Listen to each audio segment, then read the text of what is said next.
Au cours des 5 premiers mois de l'année 2022, 449,729 millions de dollars américains de charges de province de la République démocratique du Congo ont été payés par le Trésor public. C'est ce que révèlent les états des suivis budgétaires de la Direction générale de politique et programmation budgétaire du ministère de Budget. Et en Tunisie, le secteur du tourisme vient de voir ses recettes augmenter à la date du 10 juin 2022. Il s'agit d'une augmentation de 51% selon les données de la Banque centrale de la Tunisie. Mesdames et messieurs, voilà l'essentiel de principaux titres de ces jours de l'économie et merci d'avoir choisi Géopolis TV pour vous informer.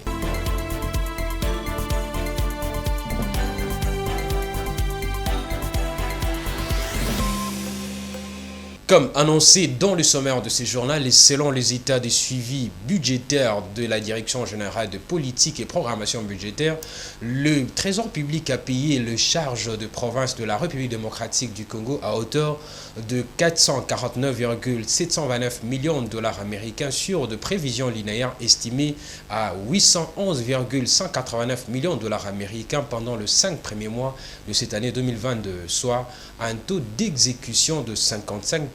Suivez Enoch Issei Stanin Samba pour plus de détails.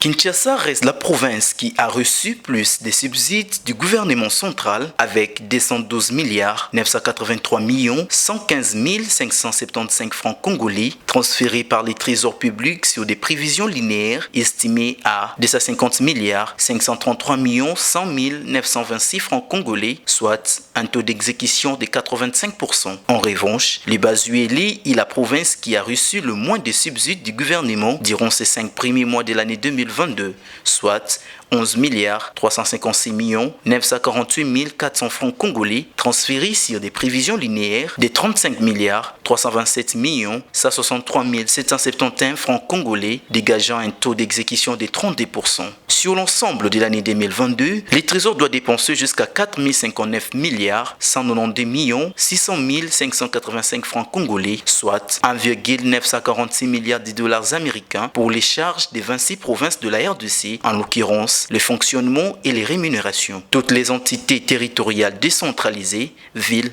communes, secteurs et chefferies ne cessent de revendiquer auprès des provinces leur quote-part dans les 40% des recettes à caractère national, au moment où même les gouverneurs des provinces eux-mêmes n'en reçoivent pas de Kinshasa, ce qui fait qu'ils soient même taxés de ne rien faire face aux problèmes que connaissent leurs entités.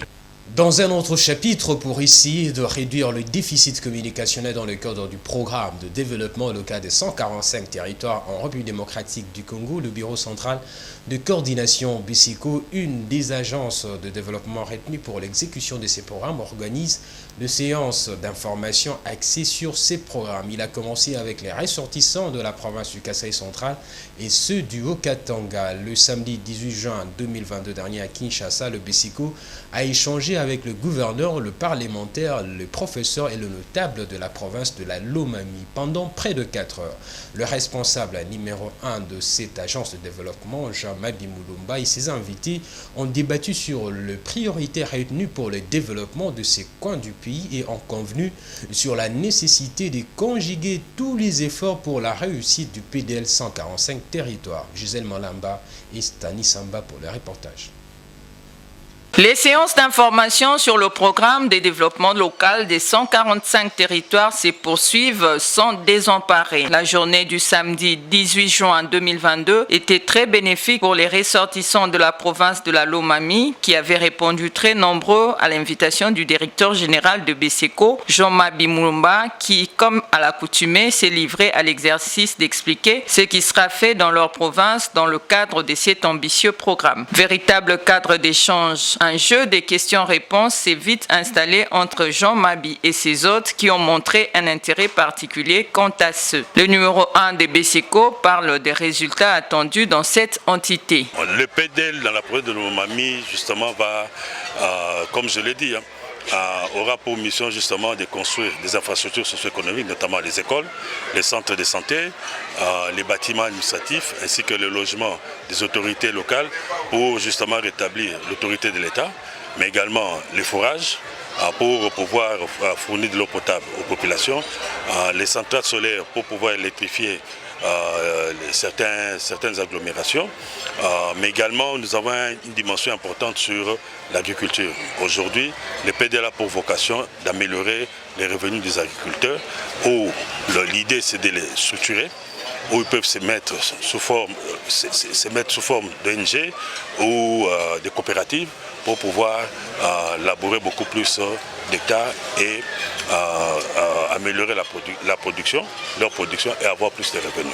Quant au gouverneur de la Lomami, M. Nathan Ilunga Numbi, il fait de la sensibilisation son cheval de bataille pour réussir les PDL 145 territoires dans sa juridiction. Nous avons été invités à l'appropriation, donc nous devons sensibiliser les différentes couches de la population, les différents acteurs pour qu'ils s'approprient les ouvrages ou ces projets de développement local de 145, principalement pour la Lomami.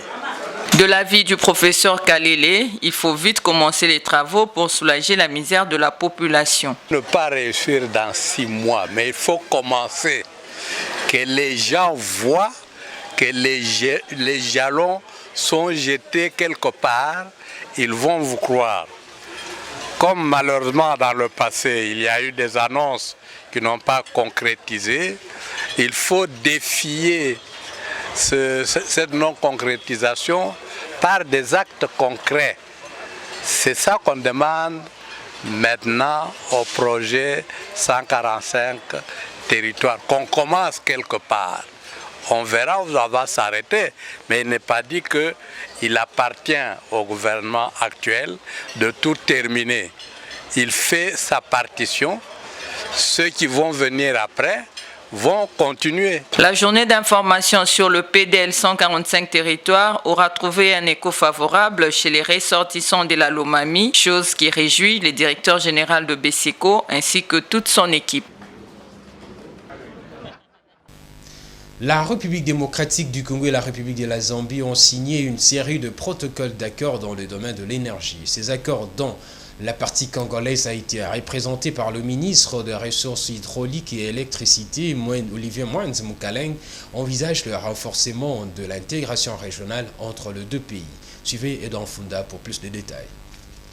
Une série de protocoles d'accord dans le domaine de l'énergie qui renforcent de plus en plus l'intégration régionale entre la République démocratique du Congo et la Zambie. D'un côté, le ministre congolais des Ressources hydrauliques et électricité, Olivier Mwanzi Mukaleng, et de l'autre côté, le ministre zambien de l'énergie. Le contour du montage financier étant déjà fini, place aux études de faisabilité pour donner corps au protocole intergouvernemental pour développer le potentiel énergétique de la rivière Luapula dans la province de Lualaba, en vue d'obtenir 785 MW de partage. C'est d'ailleurs des propos que j'ai discutés moi-même avec l'excellence Félix Antoine Tshilombo, qui est vraiment très soucieux de la desserte en électricité en RDC.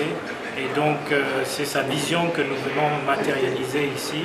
C'est vraiment la continuité de tous les projets qu'il partage. L'autre volet concerne le protocole d'accord intersociété SNEL et SAREL, représenté par Jean Bosco Kayumbo, et pour la Zambie, ZESCO par son directeur général Victor Mapani, qui porte sur la construction d'une ligne d'interconnexion de 330 kV Kolwezi-Solwezi. Nous pensons qu'avec cet accord, nous devons s'accélérer pour la construction de ces centrales, mais ce qui est vraiment pratiquement en phase de construction, c'est le deuxième accord qu'on a signé pour la ligne entre Kolwezi et Solwezi qui devra se matérialiser très rapidement. Ces deux grands projets seraient donc la partie énergie de l'iceberg d'une vision beaucoup plus large portée par le chef de l'État, Félix Antoine Tshisekedi Tshilombo.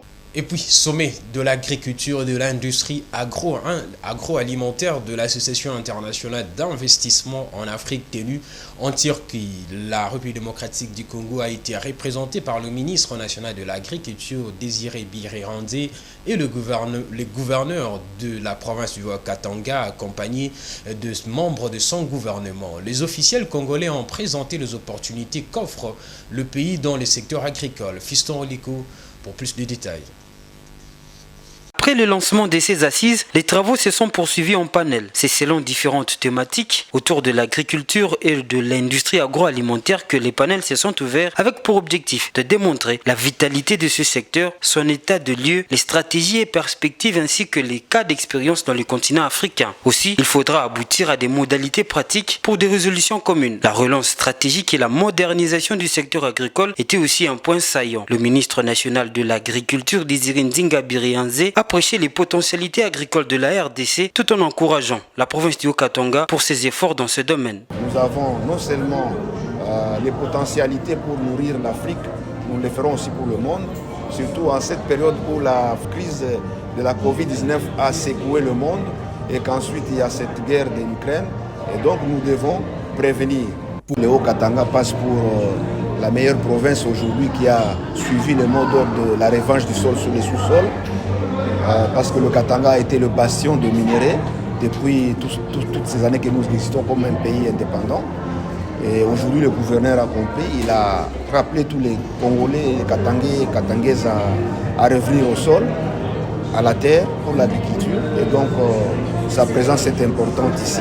Pour Jacques Kaboula Katoué, gouverneur du Haut-Katanga, ces assises sont une aubaine vu qu'elles militent pour la modernisation de l'agriculture dans sa province et surtout, il cadre avec le projet de développement à la base initié par le président de la République, Félix Tshisekedi. En République démocratique du Congo, depuis un certain temps, le président de la République, Félix Antoine Tshisekedi, a lancé un projet de développement à la base qu'on appelle projet 145 territoires. Ce projet consiste à développer nos territoires. Le premier aspect du développement, c'est l'agriculture. Raison pour laquelle nous sommes joints en tant que province du Haut-Katanga au ministère national de l'agriculture pour participer à ce sommet. Il est question aussi de vendre les potentialités de la province du Haut-Katanga en ce qui concerne l'agriculture. Le Haut-Katanga n'est pas seulement une province minière, certes, avec les mines, elle engendre le besoin en termes de consommation et ces besoins en termes de consommation ne peut être résolu que par le développement de l'agriculture. Les résolutions de ce forum sont attendues, mais l'idéal pour le RDC, c'est aussi la diversification de son économie, ce qui passe aussi par l'agriculture. Mesdames et messieurs, si vous venez de nous rejoindre, vous êtes en train de suivre le journal de l'économie. Place à présent à la page internationale.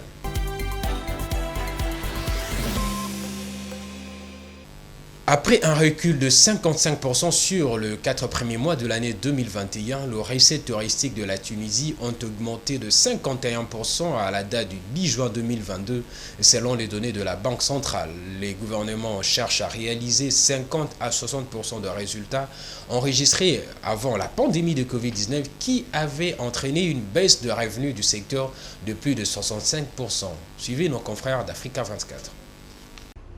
Au 10 juin 2022, les recettes touristiques cumulées de la Tunisie ont progressé de 51% par rapport à la même période en 2021 pour atteindre 1,1 milliard de dinars, soit environ 354 millions de dollars selon la Banque centrale de Tunisie. Les revenus du travail cumulés ont également évolué de 15,8% par rapport à la même période de l'année 2021 pour se situer à 3,1 milliards de dinars, équivalent à 998 millions de dollars. Depuis le déclenchement de l'opération spéciale en Ukraine et la fermeture des frontières occidentales aux touristes russes, c'est ce que font les Turcs, les Égyptiens, les Thaïlandais et d'autres pays d'Amérique latine. C'est seulement avec des prix revus à la baisse, des attractions touristiques justement dans le désert tunisien ou bien les sites touristiques qui datent de la période romaine. Et la Tunisie a des atouts qu'elle peut faire valoir auprès de ces touristes qui sont nantis.